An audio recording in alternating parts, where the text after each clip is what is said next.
providing the kind of services that people needed, that the population needed in that particular area. Welcome back to the Shared Practices podcast. We have a good one today. My co-host, Dr. Jonas Ashbaugh, is really excited about today's episode, so I'm going to go ahead and let him just get into it. And what are we talking about today, Jonas?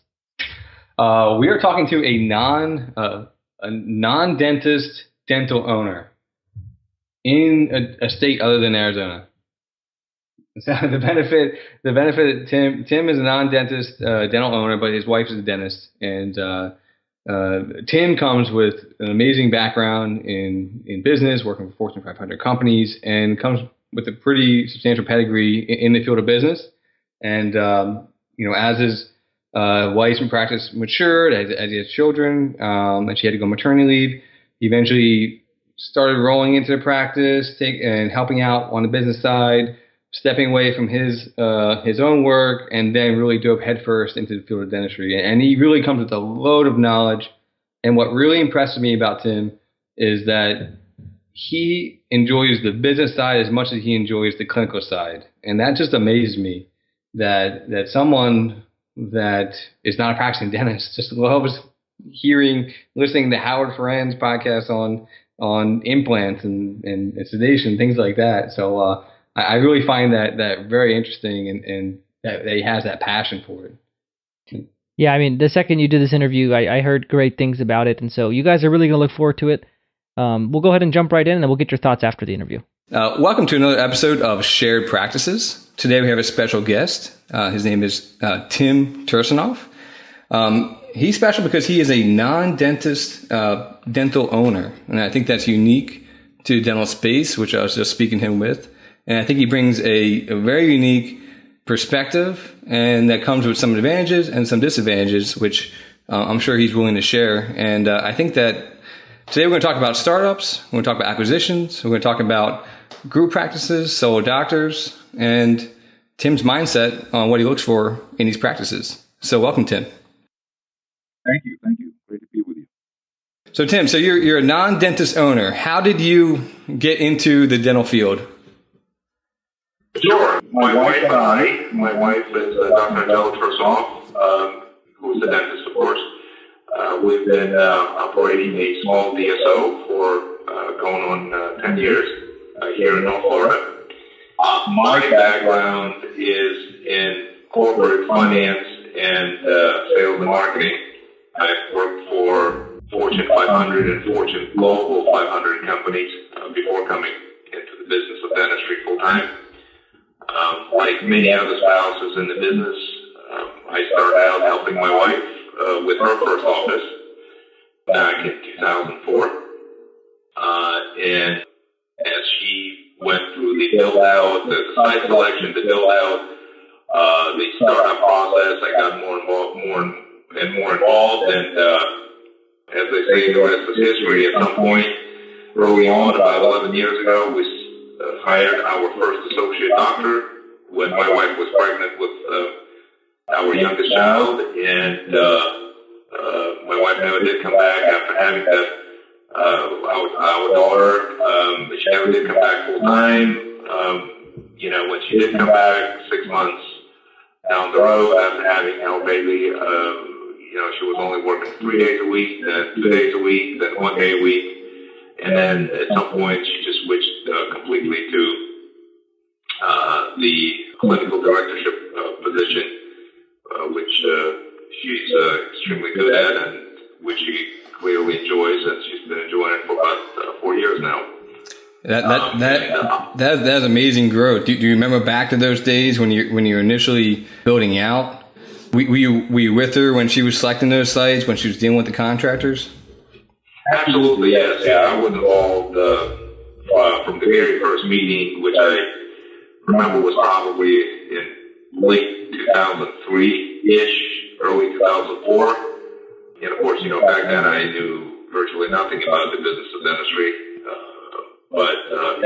So it took us about 6 months or so to find the right site. We actually did look at some existing practices to buy at that point as well, but it didn't seem like there was a lot on the market. And of course, my wife is very, very picky. Mm-hmm. Aesthetics mean a lot to her, so she we looked at a few practices. They were older. They were, 25, 30 years old, and she didn't like anything that she was seeing at that point.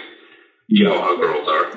So, the carpet was wrong color or design. The windows were too small, et cetera, et cetera. Ceilings, ceiling height wasn't high enough. So anyway, long story short, none of the practices that we looked at were attractive. And that's why we decided to do a startup. And the startup process, I think, was definitely easier on us because, obviously I was working full time. I had a pretty successful career with my employer at that point, and financially it was a lot easier to carry a startup because, as you know, probably very well, my wife did take about a 70% pay cut. Mm-hmm. Because she did have a corporate job. This was back in 2003, 2004 time frame, and the market was pretty healthy at that point. I don't remember the exact numbers, but I think she was making about $220 a year back in the day, as an associate, in a corporate role. Yeah. Okay. Exactly. So that's not bad for an associate. No. And we can have a very long conversation about social compensation and what the trends are at this point. But 220 is a decent number today, and definitely was a very good number back about it's been almost 15 years now. Yeah, I would say so. She did take a 70% pay cut. Yeah, so I think what you mentioned, going through the route of potential acquisitions is common, and honestly, people ask me, that's my advice to them when they say they want to branch out and become owners. I think that buying practice is, I always said to George, the goal of an acquisition is to don't change anything for 6 months, and then. For a startup, it's completely opposite. It's change as much as you can in 6 months and get the thing going. And so it's completely different, challenging. And then on top of that, you're leaving a very successful corporate role, almost guaranteed income to going to almost nothing. So it's a big decision to want to do this. But in the end, it could be a very, very profitable and very successful endeavor. Absolutely. Yeah. 100%. Yeah. So what's the time frame of you, stepping out of, your successful career and stepping in, helping your wife? Was it about when she got pregnant? Yeah, just about. And of course, the first few years were very difficult because, think about it, I entered the field on a full-time basis in late 2006. And of course, we all know what happened in late 2007, 2008, 2009. So, those were the formative years, and as they say, what doesn't kill you will make you stronger. Oh, yeah. And I truly believe in that. Yeah. We managed to survive during those very, very tough times, and it was difficult. It was very, very difficult for a while there because, as you know, recession or not, the bills do come in, and yes, our bill out did cost $1 million. Thank God, but it was still a substantial amount of money. Mm-hmm. And, cash flow was an issue there for a while. But again, we've changed, we've adapted, and we survived. And we actually managed to grow 20+% year over year in 2007 and 2008 and 2009 and 2010. That's amazing. That's basically carried us. Yeah, I think that meager times will poke holes in any ill-run business in general, and if you're able to shine light on any area that's sucking cash from you, and if you can close those gaps and then not only close them but then thrive in them, that means you definitely have something going for you. So was bringing on that associate while she was pregnant, was that an eye-opening experience to see that you could possibly bring in other providers? Oh, absolutely, yes. Absolutely, because obviously we made a lot of mistakes early on. As we progressed, we've picked up nuggets here and there, and in the end of the day, I think with God's help, but we just managed to persevere and, get the practice to, level 1 and then level 2 and level 3. And by, I believe it was 2000, probably late 2008, we started bringing specialty doctors. And by 2009, we actually had multiple doctors already in the practice. So things started stabilizing probably closer to the end of 2009, early 2010. It seemed like, things were basically turning around a bit. Yeah, so that's... Business was pretty strong. So you eventually kind of, fell into your business model now where you started bringing these outside providers and you found it to be very successful. So I know a little bit about your business, but I don't believe the listeners know. I know that you guys was your first practice? I was going to say, are they open? Was it open 7 days a week? Or was that something that you kind of started doing slowly? Or were you 7 days a week from the get-go? Yeah, we were always open 5 days a week. 5 days, okay. At some point early on, we started to be open 6 days a week, and then the 7th day was added. Probably, it's been a while, but I believe it was probably 2009. And at first we were open just a few hours on Sundays, but then Sunday it did become a full day at some point. Yeah, and I think that's definitely advantageous. I mean, there's not many practices open on the weekends, and if you can be there for them, that's really powerful. And so does that define your business model for all your practices that you now own? No. Most of the practices that we own are quote unquote normal business hours, which would be either 5 days a week. Most of them are 6 days a week. Okay. Yeah, Saturday is an important day. I think after the recession, there's a new norm, whereas patients do want to be seen when it's convenient for them as opposed to when it's convenient for the doctor. Saturday is typically a busy day for us. Yeah, so that was part of some of the changes you made in response to the 2008, 2009 times, correct? Right. Yeah. A lot of things had changed between, say, 2005, early 2006, and say about 2008, 2009. And I'm sure you've heard this story many, many times, but I'm just going to repeat what you already know. Yeah, go ahead. Cosmetic cases went away. Full mouth restorations became very few and far in between. However, the need-based dentistry and functional dentistry remain because, when folks have a toothache, they got to be treated. You know what I mean? Because I remember the quote-unquote glory days of 2005, 2006, where, everybody and their mother was playing in the real estate field and then, flipping houses and making $15,000, $20,000, $25,000 on each transaction. All of a sudden, it was free cash flow, and, they wanted to get a mouthful of veneers or, Invisalign for everybody in the family. But, that did go away for sure. And fortunately, we never had a practice that was built completely on cosmetic dentistry, because that was, I know of quite a few practices that did go under. More boutique practices.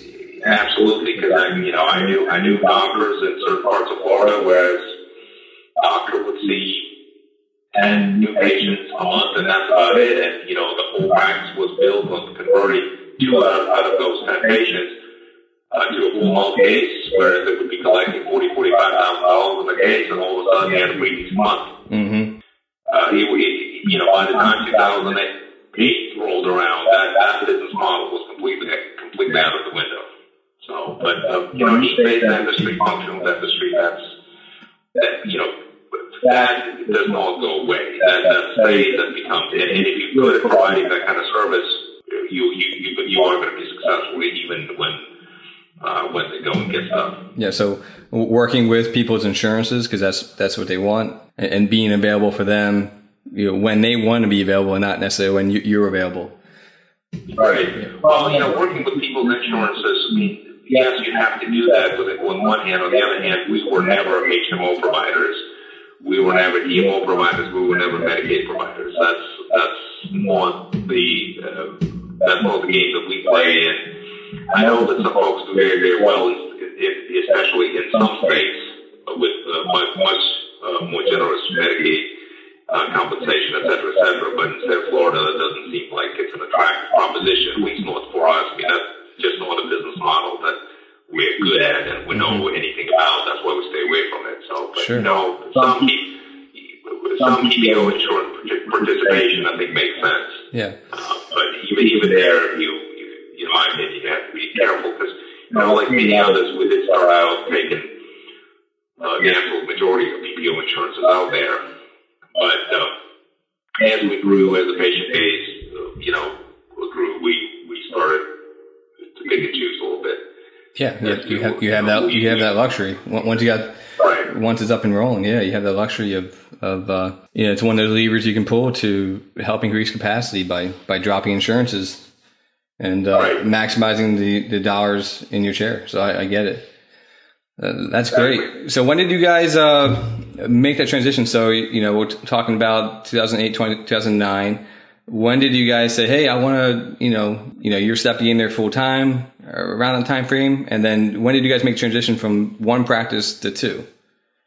2011. 2011. Okay. 2011. So we relatively new to this small type practice game. We've only been in it for about 7 years now. But in 2011, two things happened. We sold our first office, which was a startup, which we did own for roughly 5.5 years or so, almost 6 years. When we sold it, it was doing, I think it was on track to do what, 2.2, 2.4, something like that, probably.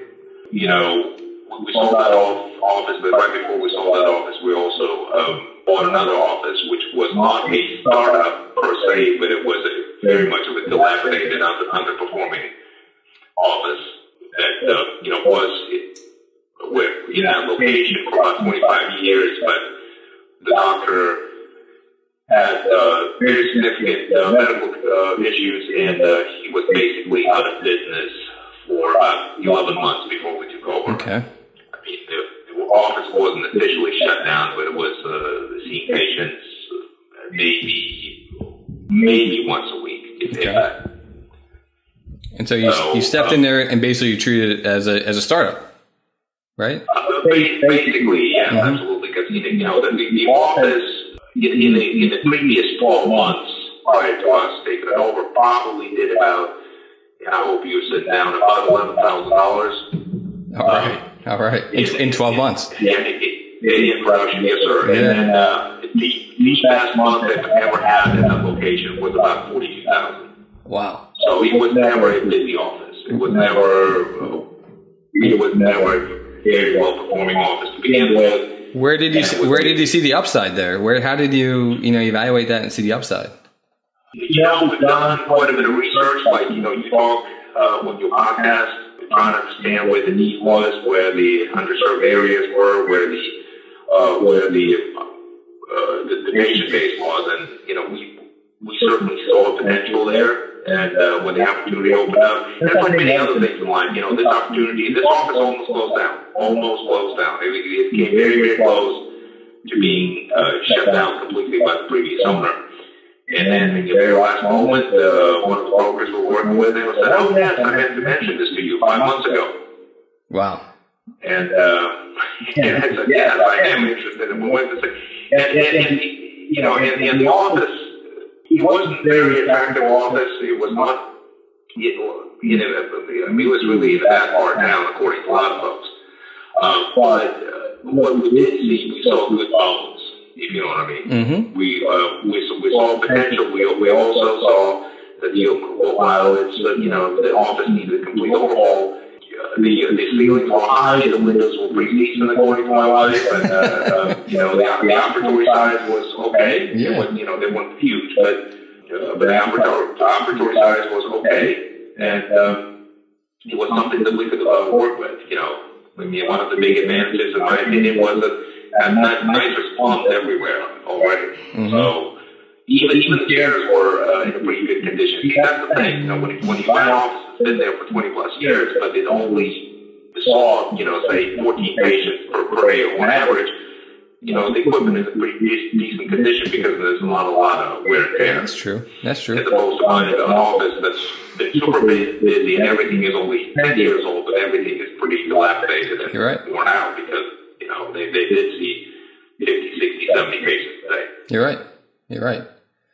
Yeah, it's amazing, I guess in my short time here opening, you can see the wear, the wear that happens, which you don't even think about, the wear on the floors, the wear on the chairs, things like that. What you think is brand new is not so brand new anymore because it's been so much. That's the thing. Glad you bring this up. So, we've gone through various chair designs, various manufacturers by now. Really nice stuff, very nice stuff. And in my opinion, and our experience, for example, speaking of chairs, the ones that wear out the quickest are the ones with that ultra leather, soft type of leather. The stuff you can't use Cavicide on. Exactly. Because I tell you, after if it's a busy office, after it can be used after about 3 to 5 years, it's done for. Wow. And yes, you can reupholster them, but it costs quite a bit of money. Yeah, I like that, kind of giving perspective, like looking down the road on, when you're outfitting your initial build out, what think about what it's going to look like in a couple of years. It's not going to be so shiny. Exactly. But I also have a doctor that wanted to save a lot of money by buying the whole set of 6-7 operatory setups of either the super cheap Chinese no brand stuff, and then 18 months go by and they're pulling their hair out and trying to find somebody who would take it as scrap. So I've seen that too. Wow. And so how does this might give you, this is kind of a asking you like out from a DSO standpoint, how does the solo practice survive in the world of multi-practice owners out there? Right. Well, first of all, let me just say this: it is definitely possible. I think that a certain percentage of practices will remain as standalone private practices forever. I listen, as I'm sure you do as well, to a lot of gurus in the business, and some people say that 20 years from now, it's going to be 50% off corporates. Others say it's going to be 80% corporate. I don't know what the number is, but I know that a very strong doctor with lots and lots of continuous education and a good personality will always be able to survive. Yeah, I believe that. It's 100% guaranteed. I believe that. Yeah. And the strongest will survive no matter what. It's and that's why the doctors out there today that charge $1,800, $2,000 per crown and full blink an eye. Yeah. And patients do trust them and they do buy in and they do spend $14,000, $16,000, $18,000 on average in those private offices, and doctors are obviously successful. What I think is going to change, what has already been changing really, is I hate to call this to even use this terminology, but weaker players in the market are the ones that are going to suffer at the most. Well, I think the learning curve is so big these days, and that's why I think that podcasts like this are so valuable. I mean, it's like a second education. Going from being behind the chair all day to owning, actually being a business owner, not just a dental practice owner, but being a business owner is a completely different animal. And the learning curve to get a dental practice, not just any business, but a dental practice, there's so many moving parts to it that you have to be behind. And to learn that all successfully takes a lot of time and takes a lot of passion to do that. And that's where I think some of the struggle is. Absolutely. Of course, the thing of it is, I'm sure you've heard it from older doctors. For the longest time, there was a school of thought that you don't need to treat it as a business.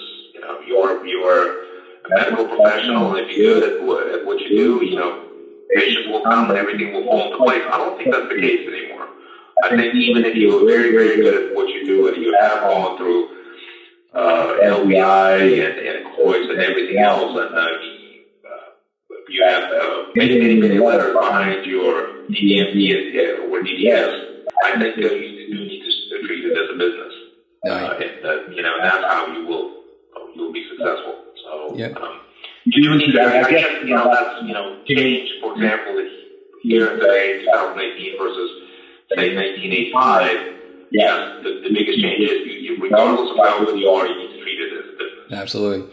I think it's a big takeaway. And I think it's probably obvious to some of our listeners out there, but I think one of the other things is competing for possible acquisitions and possible startups. For acquisitions, the ones I see from brokers they're usually picked over, to be honest. Meaning that, those brokers have individuals that they work with that they see their first, they get the first looks at them.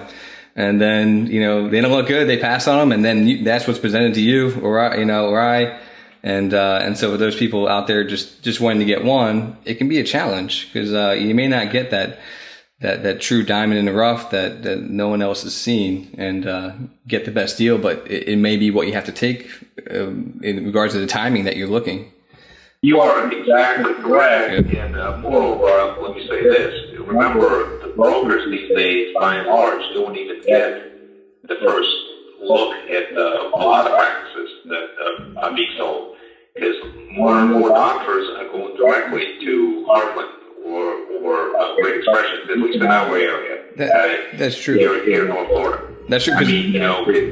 That's also a big change in the business, even from, say, 2011, 2012, 2013 time frame. Yeah. And they can also pay a higher premium on them too. So they're going to pay at or more than possibly the asking price they'd get on the regular market. So they have deeper pockets. Exactly. There is no such thing as free money. Yeah. So yes, they pay more, but there's strings attached. So in the end of the day, I think if you talk to most doctors that have gone through a successful Heartland or Great Expressions transition, it will tell you, yes, in the end of the day, they did get more than they would have gotten on a private sale. However, there were strings attached, and the strings are real. So that's, having there's this. No free lunch. Yeah, you're right. And then on the startup side, the cost for doing startup is immense, and then getting funding for that, what you alluded to during our first discussion, is significant. So, and you have to compete against that. So, the take home is you gotta do your homework. You gotta make sure you're in the right spot. You gotta make sure that, there's a need where you're possibly starting up. Right. Exactly. Yeah. So what's the next step? So you get this, so you sell your first startup and then you do, acquisition / startup. And then how do you grow it? How do you turn, so you're basically just buying the plumbing, you're buying the bones of a building. How do you turn that into a startup and make it successful? I think that's a challenge. How did you do that? How do you change the mindset of the people in that area to know that there's new owners, to know that, I'm here now, this is different, come see me? Sure. Lots of work. Lots of work, 7 days a week, 12, 14 hours a day, week after week, month after month, really year after year. But we were either blessed or we were pretty decent, a combination of the two, but we did become pretty successful in that location relatively quickly. Within about 6 months or so, I think we were up to about 120 to 140 a month, and within 3 years there we were over $2.5 million. Wow. So and that is all associate driven. So that is not your wife in there. That is doctors you hired. Yeah. Let me think about this. I think in 2011, 2012, my wife did work there 1 day a week. So yes, she was there 1 day a week, but 90%, 85% of the production was generated by associate doctors. Absolutely. That's awesome. That is phenomenal. First, a word from our sponsor, Q Optics. Okay, we've got back with us Brent Downs from Q Optics, the director of sales, and you were about to tell me a story about a friend that you met while helping him out and showing him a product. Yeah, I got tons of these kind of stories, but the one that sticks out to me, Dr. Kenny Crossland, he's out in West Texas. I first met him 1989, 1990, and tried to sell him a pair of loops, and he said, no, not interested. Okay. And over the years, I would see him at different meetings, or I'd be out in West Texas. And this went on for years and years and years. And it got to the point where I wasn't so much interested in selling anything to him. Sure. But we just became friends. And he has a mutual friend of mine as well. So kind of the three of us, became friends. Every time I would see him at a state meeting or a regional meeting, we weren't talking about loops. We were, catching up on family. Sure. And so lo and behold, in 2014, 24 years after the fact, he comes up to me and says, I want to buy some loops and headlight from you. How's that sound? And I was completely floored that he was actually ready to pull the trigger after 24 years of visiting. And so it was it was secondary to the relationship. It was a lot of fun. We still talk about it. It only took him 24 years to make a decision. If you're the type that needs some time before you make a purchasing decision, that's totally fine. You can email sales@qoptics.com with the promo code SP16 for $100 off a pair of loops or $300 off a loops and light combo. Q Optics. Let's have a better look. And so you would say would you say it's a good marketing? Would you say it's hiring strong associates? What would you say did it for you? It's more than one thing. Mm-hmm. There is no magic pill, but it's a combination of the factors. Hiring strong associates is extremely important, 100%. Marketing has been a very important part of our success.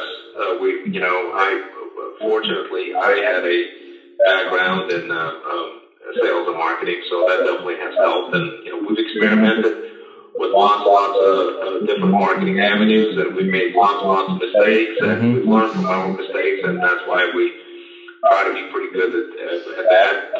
Staff, having the right people on the bus is extremely important. And again, as we've learned a lot of things that we shouldn't be doing as we grew. But when all these factors fall into place, it just becomes it becomes so much easier.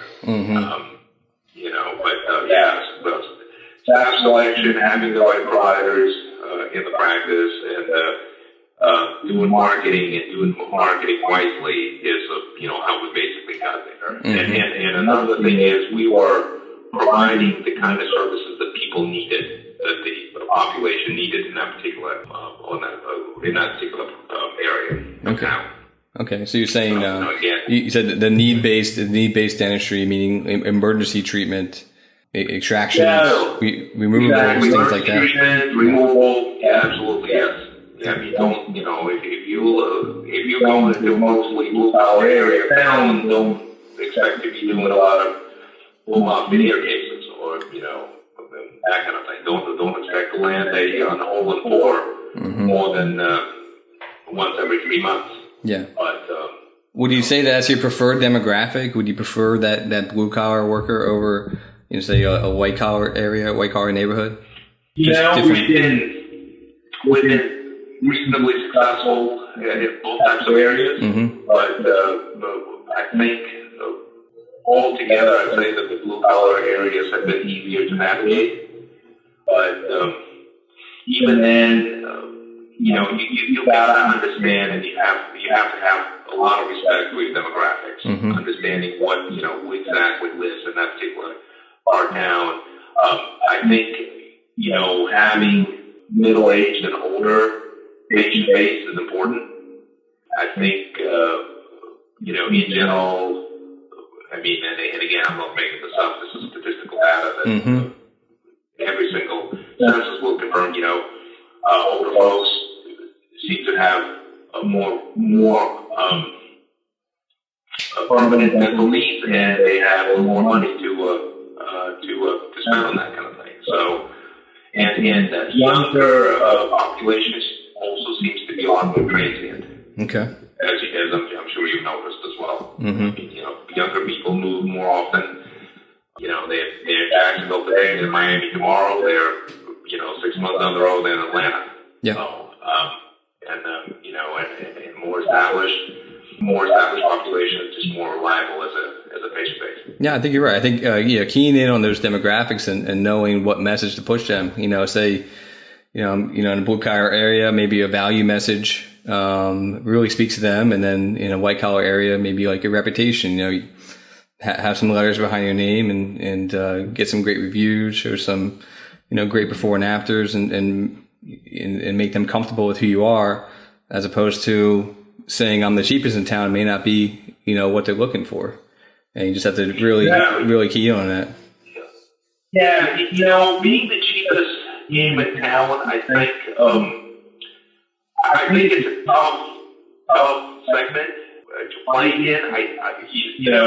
I'm all gonna say that this is not impossible to be successful in that game, because that's clearly not the case. Anybody who needs any sort of proof to that needs to take a trip to the Sexton Clinic in South Carolina, because that's a very unique setup that's predicated on being the cheapest game, not only in town, but quite frankly in the Southeast, and some say in the eastern part of the United States. I haven't heard of them. Are they successful with what they do?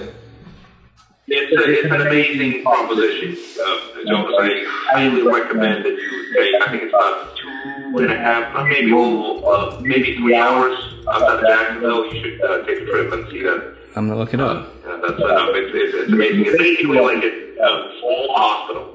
I believe it's a 3-story building. I don't know what the total square footage is. If I had to guess, it's probably somewhere in the 25,000 square foot range. It's just about. I had the information written down. It's been a few years since I've been there, but they see hundreds of patients a day, and it's all full mouth extractions and immediate dentures, and people travel from as far away as 500 miles to go see them. I see. Yeah, they make it work. They're very transparent. I'm looking at their website right now. They're very transparent with their fees, which you don't see a lot in dentistry. I can see how that's successful. There's not a lot of overhead when you're extracting a tooth, and your only cost is a piece of gauze. So I could see how that can be very, very profitable and successful. Right. So it's a different game, but I don't think it's a game that a lot of doctors want to play, because I think it's rather complex. And it's like anything else in life. I'm sure you get much better at it as time passes by. But we don't feel that being the cheapest in town is a good business proposition or a good marketing tactic. I mean, we're all about being the best value. Yeah, that's what that's basically our motorcycle brand is. We're trying to be the best value in town, not the cheapest one, because if you're competing on price alone, that's in my book. I don't know how to do it. Yeah, no, I just don't. No, I don't think that's. That was not really. It definitely wasn't implying that at all. But I was saying that's just one way of doing it. Yeah, just one way of doing it. And yeah, I think that for a startup, that may not be what you want to do either. It's definitely not something I'd recommend. Because there are, there are other, like I said, there are other very, very large DSOs that can operate in, with sweetheart deals at group pricing rates that you just can't compete with. Right, exactly.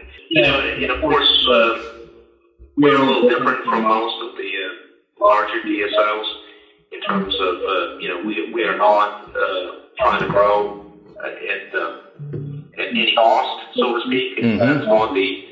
That's not our number one priority or even number two priority. We'd like to grow, but that's, at a very, measured and slower pace. Mm-hmm. We've been basically adding one office or two offices per year at the most. And, that seems to be working out for us. That's and great. of course, I also believe that our business model is not as easily replicated as many others, due to the fact that, we are primarily fee-for-service. It's definitely not nearly as scalable as it would have been if we were 100% PPO or, PPO in combination with HMO and Medicaid. Oh, yeah. Because when you're fee-for-service or predominantly fee-for-service, patient experience is extremely important.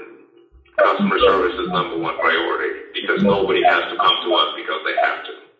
Nobody is going to come to us because they signed to us. I was going to ask you back when you were talking about HMOs, that the other large DSOs, how they are successful with it in other states. How do you? You said that Florida may not be a good state to take on HMOs or those kind of services. How do you evaluate that? How do you put numbers to that to know that that's not a good venture to start? All right, and let me just qualify my previous comment by saying this. All of the information that I have in that regard is going to be secondhand. Sure. I don't have any firsthand experience running an HMO or Medicaid driven office. Oh yeah, I understand that. But we all know that in California, in other states, that in Texas, and that's a big one, and that's what a lot of DSOs that thrive off that demographic. All I can tell you is that I've seen many fee schedules they operate off, and I can tell you that I would not be able to convince any of my doctors to accept those fees. That's basically where the conversation starts and ends. I'm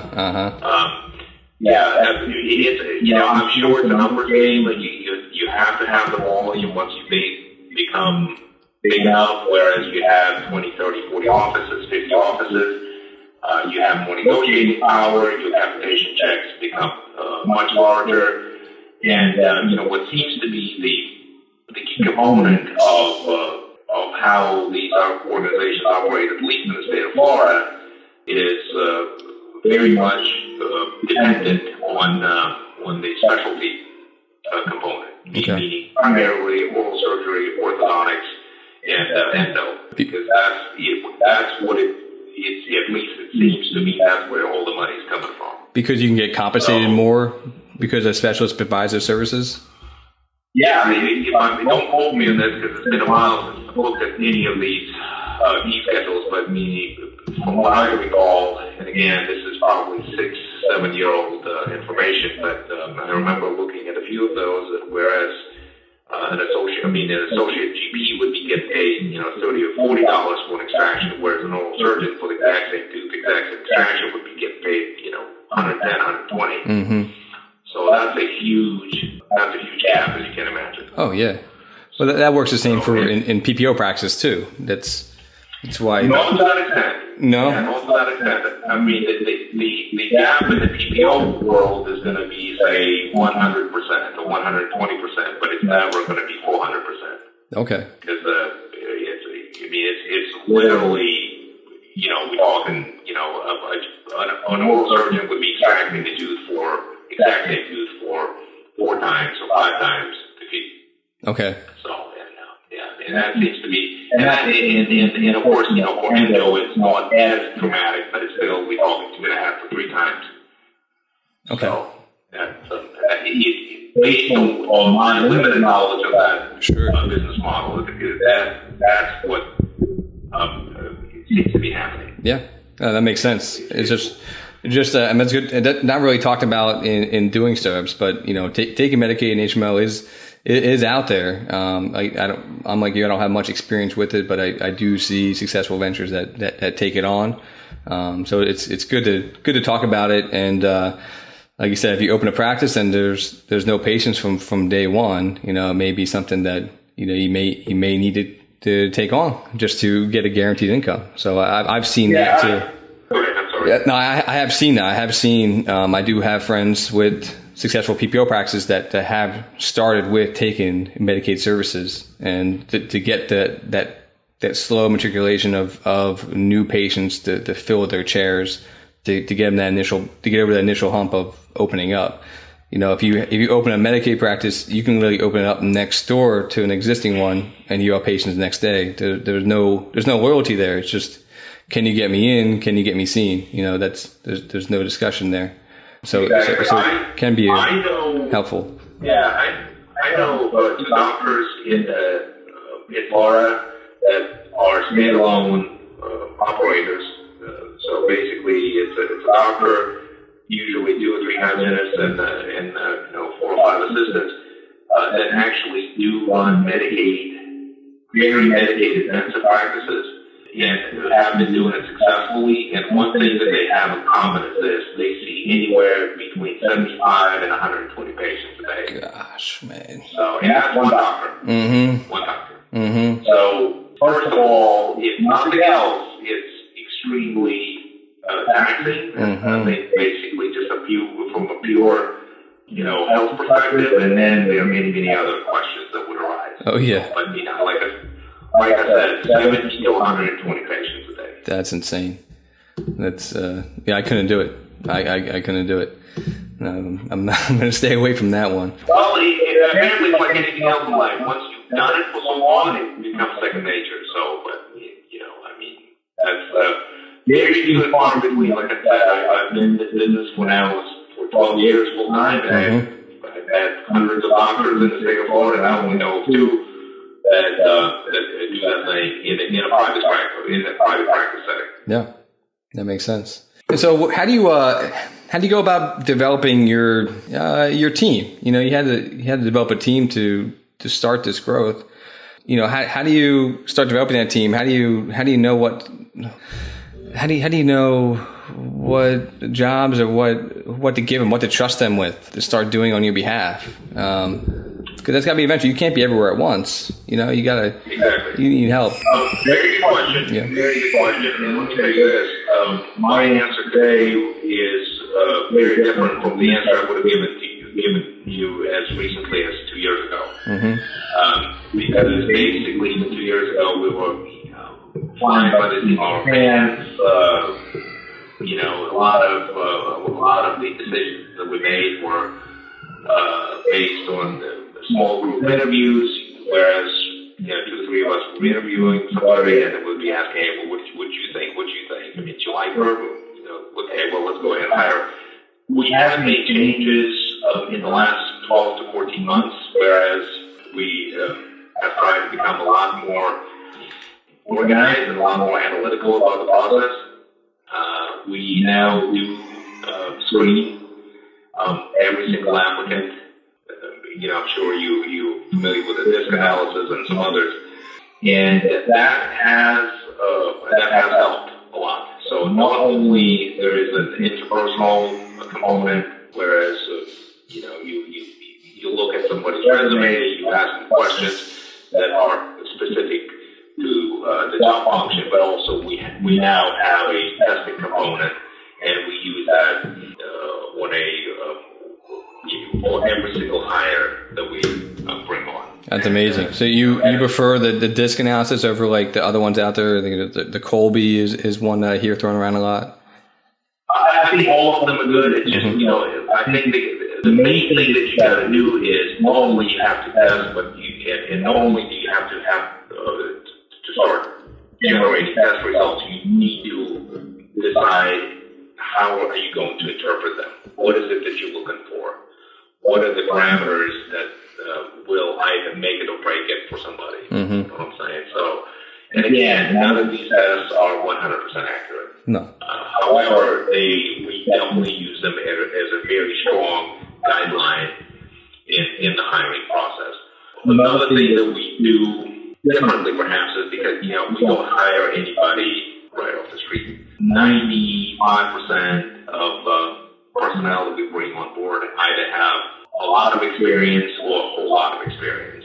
So, which like anything else in life has its upsides and downsides, because it's much easier to train somebody to do exactly how you want to do it if you are bringing them with no experience or very little experience. However, in our environment, it seems like folks with no experience just don't survive. And, staff longevity is very important to us. It's, again, in our business model, it's just a lot more demanding than an average large DSO, which of course we're not a large DSO. We're not even mid-size anymore. We're small. It's funny how the business has changed. That, if you had 25 offices 3 years ago, you were pretty big. If you have 25 offices today, you are not even on the radar screen. Wow. So, but anyway, that's what we've kind of developed. And again, we're trying to be a lot more scientific about the hiring process today than we were even as recently as 2 years ago. Yeah. So, from a development perspective, also that's also something we are working on. We have been working on for a while, but it's basically we never, for example, to give you an example, we never had a proper onboarding protocol up until 2017. Okay. We basically, if somebody gets hired, we would bring them in. They would right next to a senior team member for a couple of days, and then we'd just let them be. And of course, hindsight being 2020, that's not the way to do it. I mean, large corporations in any industry, you spend anywhere from a week to sometimes as much as 2 months training somebody. And of course, that's not because they like to waste money. That's not the case at all, because that's the way it's supposed to be done. Now, unfortunately, I don't have the luxury of training somebody for a couple of months, but not only with on board for the folks now, then we do put them through about a week of the intensive training protocol, but we also have gotten to the point where we, from time to time, bring a group of assistants or bring a group of front desk personnel in to do some, what I call seed. And, that is something new for us. That's something we just get off the ground. But again, it's an evolutionary process, whereas, 5 years ago, 7 years ago, there was no process. At this point, we're trying to smarten up, we're trying to get a little better organized. When most people think about a startup, they think that they are expensive and time-consuming. I'm here today to tell you that they are right, but it doesn't have to be. Starting a dental practice presents a list of challenges, but when it comes to making decisions about where to purchase your dental equipment, I recommend Dental Planet. Dental Planet provides affordable, comprehensive services that simplify the startup, expansion, or renovation process while dramatically improving your ROI of the entire project. If you need equipment, Dental Planet has new, factory recertified, and Dental Planet certified pre-owned digital imaging systems. As you know, a lot of your success as a startup is based on your ability to provide a great experience for your patients. The same can be said about Dental Planet. They provide telephone, email, and remote support, as well as multiple financing solutions. Dental Planet is even more affordable than many of their competitors. All products include a warranty backed by a nationwide network of service providers, along with expert sales consultants and technicians. Thousands of more items, including dental supplies, are also available when you use Dental Planet. Buying equipment for your startup doesn't have to be expensive with Dental Planet. You can save between 40 to 60%. See how easy and affordable upgrading, replacing, or expanding can be when you team up with Dental Planet. Just mention Shared Practices to get a discount on your already low prices. Learn more at dentalplanet.com. Again, that's dentalplanet.com. Again, mention Shared Practices to get a discount on your entire order. I think you're right in doing that. I look to the larger DSOs as not to replicate what they do, but to kind of model their behavior and show you how a good practice should be run. And like you mentioned, that they're very professional in their onboarding process, is one example. And you don't really have that luxury as a solo doc. It's definitely a luxury. But you want to be as close to it as possible. You want to ease in somebody, you want to cross train them and get them trained properly, the best you can with what means you have. And but as you grow, making that process more professional, instituting those systems that would help bring in those new hires. And I think you're doing it the right way. We're trying to, but again, it's trial and error.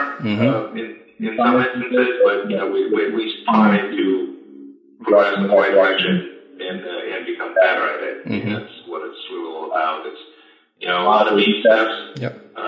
But I do sincerely believe that we definitely are doing it better and definitely a lot more organized about it than we were as recently as a couple of years ago. Okay. And so then now you're just, you say you're adding one practice a year. And so, how do you, where you're at now, how do you evaluate a potential practice? Where do you start when looking for an acquisition specifically? Certainly. We, by and large, most of the acquisitions that we have done have been through brokers. There's one or two brokers that we have been working with for many years, and I think there's an understanding there as to what we're looking for and what may not work for us.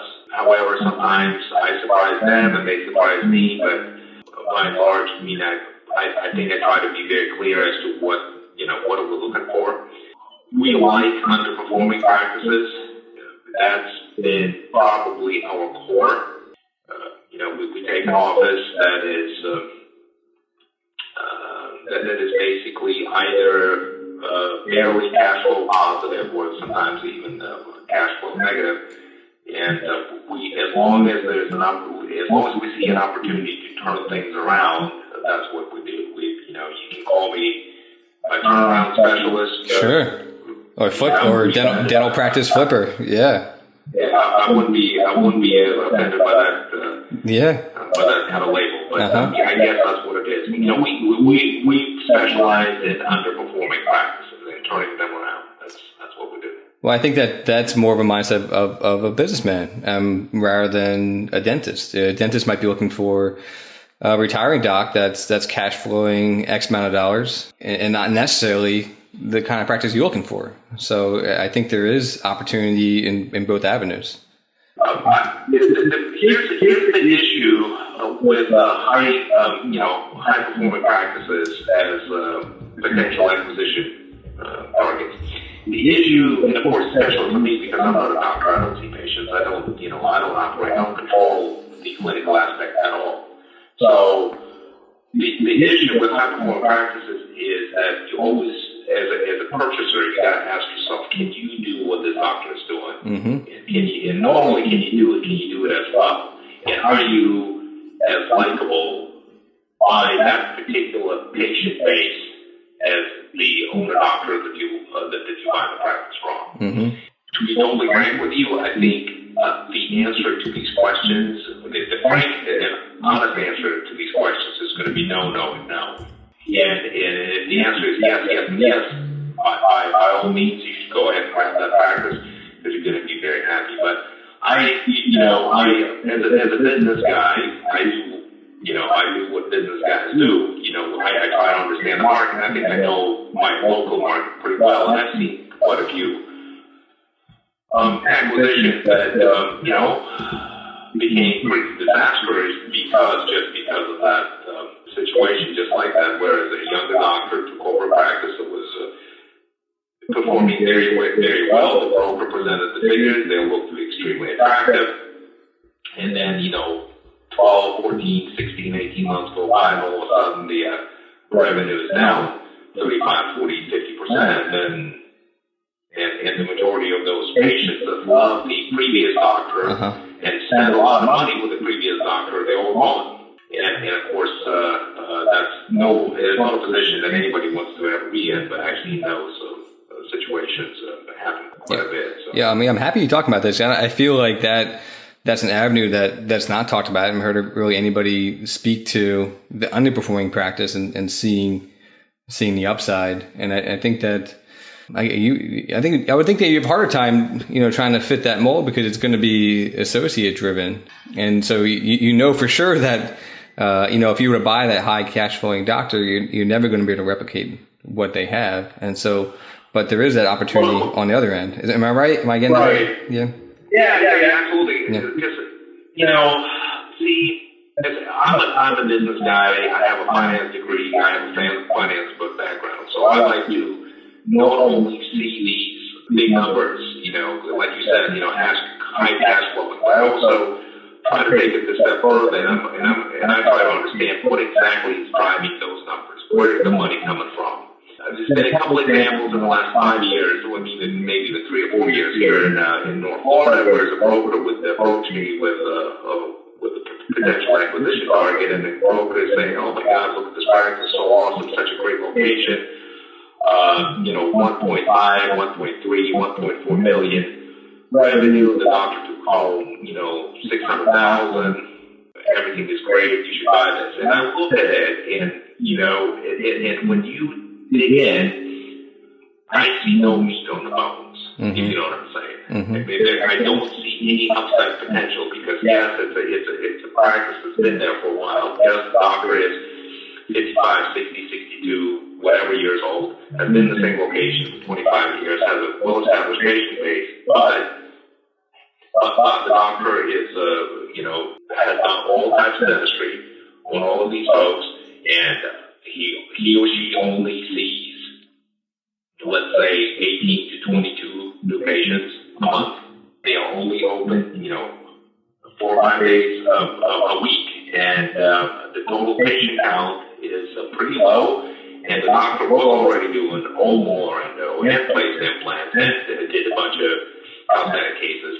Everything that could have been done has already been done. There's not a lot of growth in the practice, and the fees are already high. So where's the upside? I don't see the upside, and we usually don't look at those. Yeah. Also, and then on top of everything else, the practice is going to be in a beach community. You know what I'm saying? A beachside community.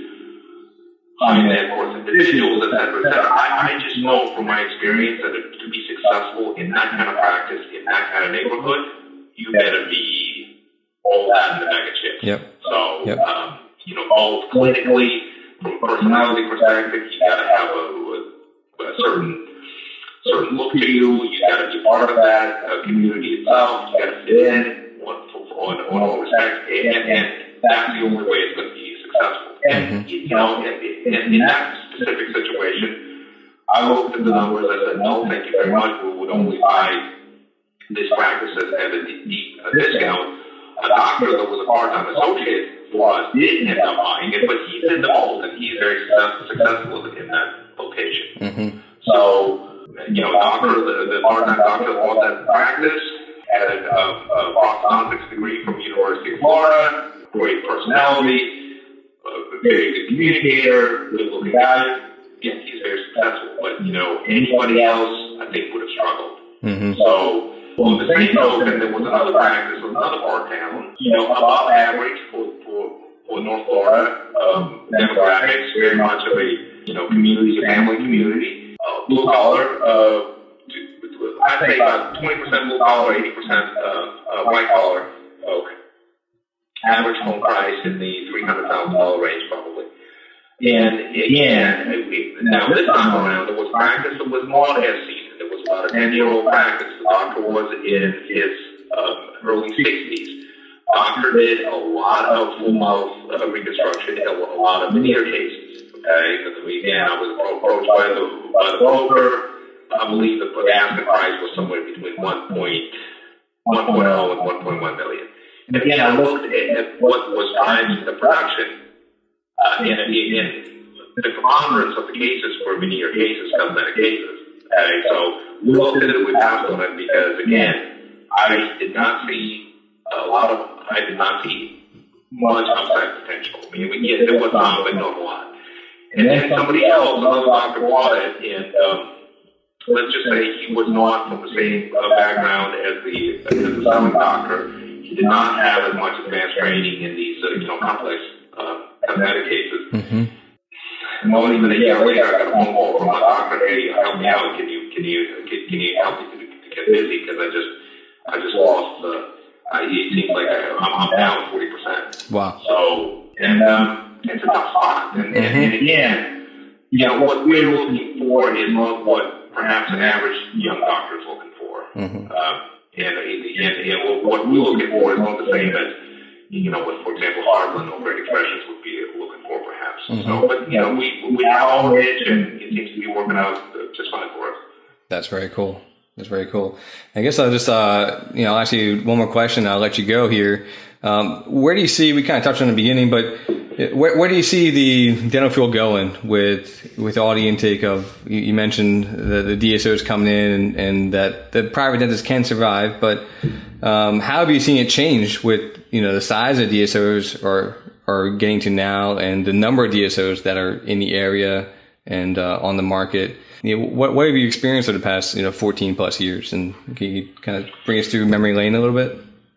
Yeah, I'm sure anyone who listens to Howard Bryan and his podcast, will by now know that it was the first wave where Orthodontic Centers of America was on the stock exchange, publicly traded. There were some others. For example, Coast Dental was a publicly traded company. Do you know that? I did not know that. No, I did not.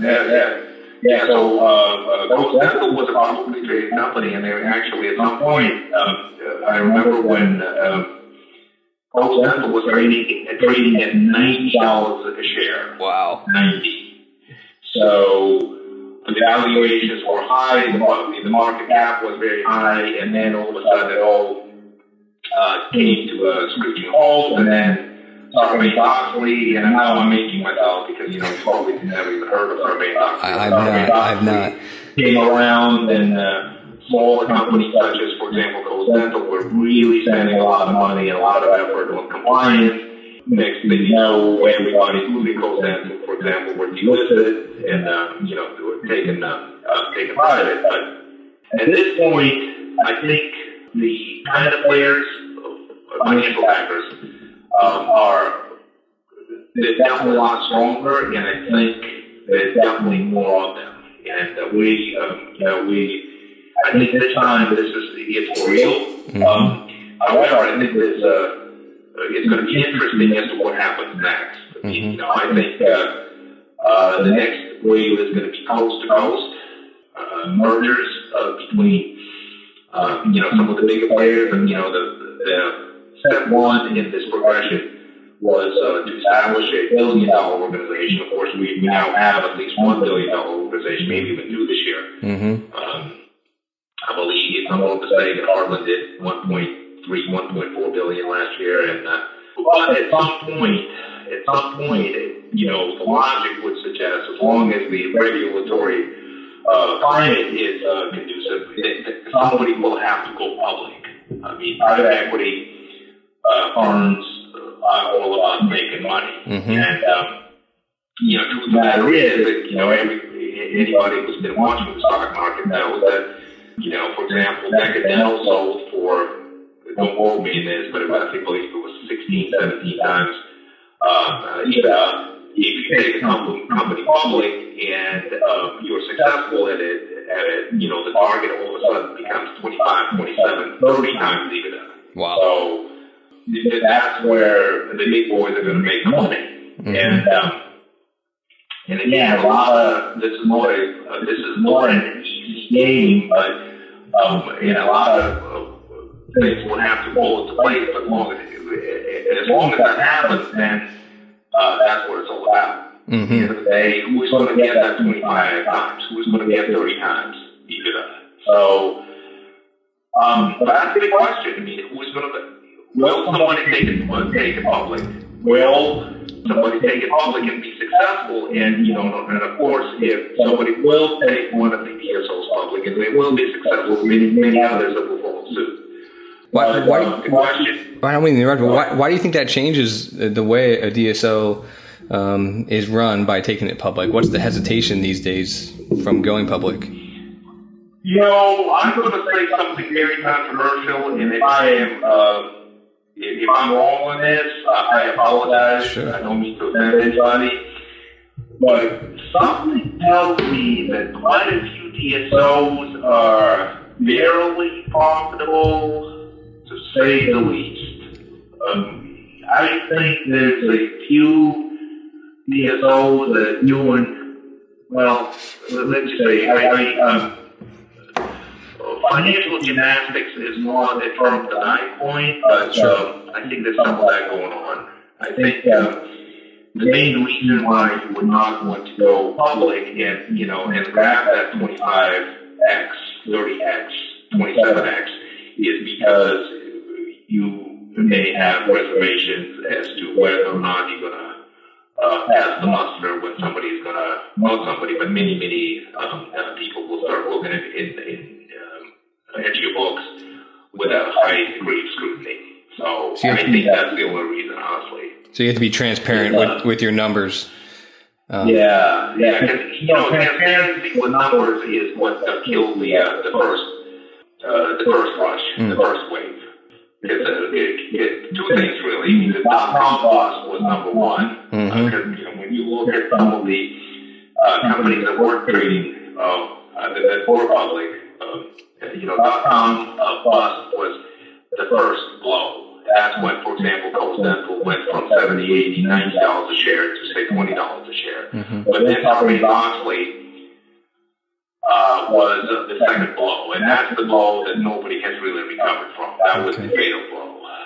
That's what basically made some of these smaller companies, you know, reconsider their status as a publicly traded company and privatize, take the companies private again. So I think the players are smarter. I mean, they're definitely more careful.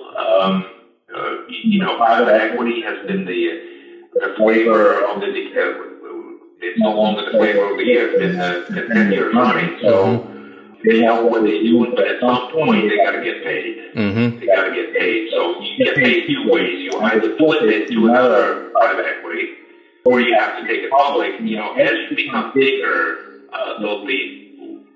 the logic would suggest that flipping it to another private equity is going to become harder and harder, and at some point you become too big to be flipped. You have to either continue operating, and at that point you will really need to concentrate on your cash flow and your profitability, or you have to go public. I don't think there's any other way. Maybe you can think of something else, but I mean, as a business guy, somebody who did work for, you know, 5, 10, $15 billion organizations, I'm not aware of any other way to make money. Yeah. So, and, you know, and then rumors, and these are just unsubstantiated rumors that, you know, there are DSOs of various sizes out there that are already having financial troubles and already are in the red. So, you know, I'm sure you've heard some of those as well. And, you know, it's... in the end of the day, there's no free money, and in the end of the day, the owners will have to get paid. Yeah. You know, people who are really behind the rally will have to get paid, and if they're all going to get paid, they're all going to be very happy, and they're all going to be very nice about it. Very cool. Well, Tim, that's powerful stuff. I appreciate the perspective. You know, I think there's always that. Some people have that doom and gloom about the dental industry, but I think there's always opportunity there, and as you mentioned, that strong private owner can be successful even in today's environment. You know, as long as they do their homework and you know, step up to the plate. But I think I really appreciate the perspective on you know, the little insight there. Yeah, I mean, it's a great industry. Obviously, the reason why it has attracted and has been attracting so much interest from the investment community is the fact that they saw a big opportunity. And the opportunity is there. Now, the opportunity was largely stemming from the fact that the industry was lacking sophistication. to a great degree. Mm-hmm. You're right. When industries are lacking sophistication, there is a lot of opportunity to streamline processes, to streamline various components, and by making it, therefore making them a lot more effective, and therefore, quite frankly, increasing the profitability. And that's what the financial backers saw, and I clearly understand that. Mm-hmm. We had definitely gone through an evolutionary and maybe even revolutionary process, and it's going to be interesting what's going to happen in the next 3, 5, 10 years. No, so far so good. I mean, it seems like the rally is continuing on for the time being. It's still going strong. Yeah, I was talking to a medical friend of mine that gave me some perspective from him in his industry, talking about the implementation of just mid-level providers and how that was a big push from the corporations getting into the field. They didn't have that before, but to them being so strong, them influencing, lobbying, and introducing those different providers to continue that growth to whatever end it can get to.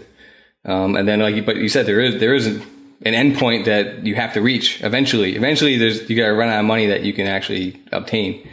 So I think you're right with giving that perspective, though.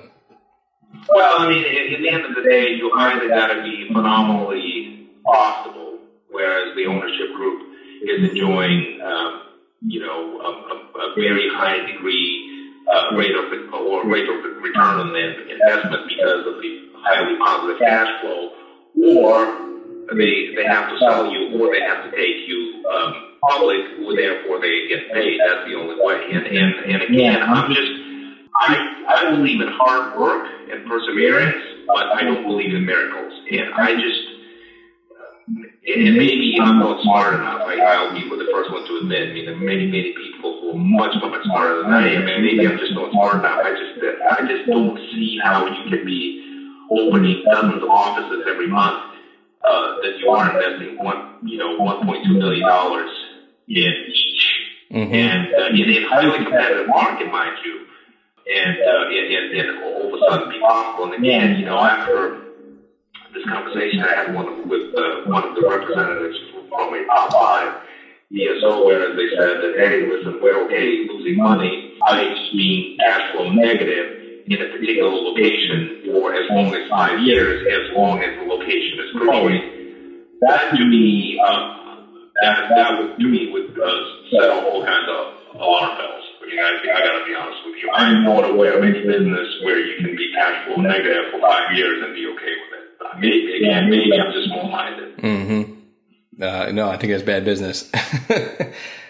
I understand it's all going to come out in the money wash. It's all a matter of hiding the losing offices, money-losing offices in the numbers, where as long as your average looks good, that's all you do, report to the ownership group. But at some point, should anything happen in the marketplace, God forbid we have a downturn in the economy, these kind of things are going to come out, and then when they're going to come out 1, 2, 3 times, they're going to be scrutinized. And once they become, and once they're scrutinized, and God forbid a lot more of this negative information comes out, then the valuations are going to be tanking very, very fast, and that's going to be the end of the party. Mm-hmm. And I'm not a doomsday player. I mean, I believe in the strength of the industry that you and I are in, but I just don't believe in miracles, and I also do know that smart finance guys can do magical things to numbers in the way they present them. So I've been down that road before with one of my previous employers, and I know how it's done. Nobody wants to be on the other end when like I said, when the party is over and everybody's looking at each other, figuring out what the hell just happened. When it comes to light, you're right. Yeah. And then there's always that regrouping and becoming stronger again. This might be what the second or third wave is that, response to those initial public offerings, and then the downturn, and now this rebirth of a new, stronger entity. But again, what's happened in the past can happen in the future. So Again, like I said, if the first couple of these big DSOs go public and they're successful and the valuations are at a very, very high mark, and there's going to be a ton of others because people are going to rush to cash in. Yep. I mean, that's exactly it. We have a litmus test coming up. Cool. It's going to be interesting. You can't be that far out. It just can't because once you're doing 1.3, 1.5, 2 billion, I just again in my world you're just becoming a little too big to be flipped again. Yeah. Well, that's good. That's good perspective. Well, Tim Tursonoff, I really appreciate you coming on board and speaking to us today about all aspects of dentistry and really giving us some fantastic insights on your world and what it's like from an outside owner. So I really appreciate your time and I think people will really appreciate our conversation here. Absolutely. Thank you for your time. It's a pleasure. Love your podcast. You're doing an amazing job. I appreciate it. And if you didn't know, Tim listens to multiple podcasts. I really think that's awesome that, again, non-dentists really digging in here and becoming one of the community. And I think that's just, it blew my mind when we talked and he said he did that. I think it's just amazing. I think it makes you a better owner, honestly. I sincerely believe that the minute you will stop progressing, you start falling behind. And, you can never know too much, you can never learn too much. I mean, that's it's an endless process. So, and I wish somebody would tell me how to squeeze 35 hours out of a day. Yeah, me too. Well, I appreciate it, Tim. I'll let you get to your family here. And once again, I appreciate you coming on. Thank you. All right, Jonas. So what are your initial thoughts post-interviewing Tim? Yeah, I really enjoyed this podcast. I think Tim's an awesome guest, and I was happy to kind of be the first one to interview him on the podcast sphere here. Him being an avid listener himself. It's cool that I listen to podcasts, and now we do one that I always thought I had to search all around the country to find these amazing people, but then right here in my city, Jacksonville, there's this awesome expert on, owning multiple practices that, reaches out to you and, shares the same passion and can talk shop just like anybody else would. And so I thought that it was really awesome to be able to meet somebody and just talk shop with them. I think it's really cool. And something else I wanted to talk to you about. In Florida, so I know Arizona, you talked about in the intro a little bit, like Arizona is the only state in which it's not the only state, but it's one of the few where you can own a practice as a non-dentist. Is Florida one of those states or no? No, you need to be a licensed dentist. So then he does it through an entity structure? His wife's a dentist. Gotcha. Yep, that makes sense. Yeah, he just is very hands-on with the business side. So that I call him that, but yeah, he runs the business side. So he owns I believe he has a small DSO here, and he'll allude to that here in Florida. Very successful in what he does. Always looking for acquisitions. And always growing, and really kind of found his passion here in dentistry. And so, what were your biggest takeaways from talking to him? I think you guys had dinner too. So, what were kind of your biggest takeaways from the whole experience? We talked about the thing. So, he's not really startup specific. He's done startups, but he enjoys the acquisitions are still, what he goes for is bread and butter. And he goes for a different acquisition than maybe like Hunter Smith would go for. I feel Hunter Smith's advice says take on the biggest practice that you could, comfortably replace the dentist work with, if I'm not mistaken. Yeah. But what his approach is that this is going to be an associate-driven practice. I'm not going to go in here. So how do I find a practice that will grow with an associate being in there? So he's looking for, one, he stays away from the boutique practices. He goes for more of a bread and butter PPO kind of practice that's on the downturn. And because he knows that when he comes in there, he can turn on his systems. He can bring in that associate, pay them well, train them well, and really kind of turn it around with his staffing, with his with his experience and leadership. You know, I'm gonna do Hunter a little bit of justice here.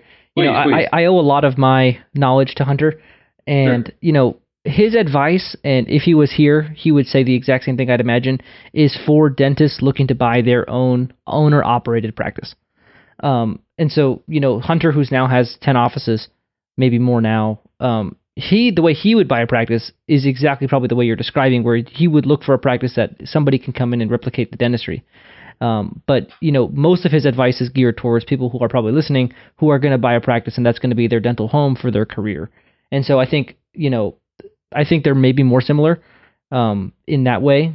But also, you know, yeah, I think his advice is more catered towards, you know, the owner-operated practice, and I think that's still probably the best way to go. Yeah, you're absolutely right. Thank you for the correction. I mean, that makes a lot of sense. Yeah, Tim is definitely looking for that associate-driven practice and not that owner-operated practice. So there is definitely a different buyer in each of those opportunities. Yeah, you know, because like the associate-driven practice is probably like the $800,000 to $1 million range, not really much higher than $1 million in total revenue, because you have to expect somebody to come in there and reproduce that. You know, versus, you know, if you're a high producing associate, you can come in there and confidently take over a practice doing 1.5 million. You know, I think there's a big difference. Yep, absolutely. But yeah, I really picked his brain. I really like to, you know, talk to somebody that's kind of been there and done it. So, you know, I really enjoyed it. He's a wealth of knowledge, really intelligent guy. I'd actually love to have him on again because I really enjoyed the conversation. But yeah, I really enjoyed this one. Yeah, I don't think you guys would be surprised if you hear from Tim again on our podcast. We have a pretty cool episode planned to have him back on for. And Jonas, a quick comment about Jacksonville before we leave. So your office, is it not like super close to the Players Championship that was a few weeks ago? Yeah, it's probably about 20 minutes. That's crazy. Yeah, my wife and I were out there. We went out there Sunday. That's awesome. Anyway, I just think that's so cool that you're so close to that course. Anyway, probably off topic, but No, that's cool. Anyway, we'll go ahead and see you guys next week on the Shared Practices podcast. Thanks for listening.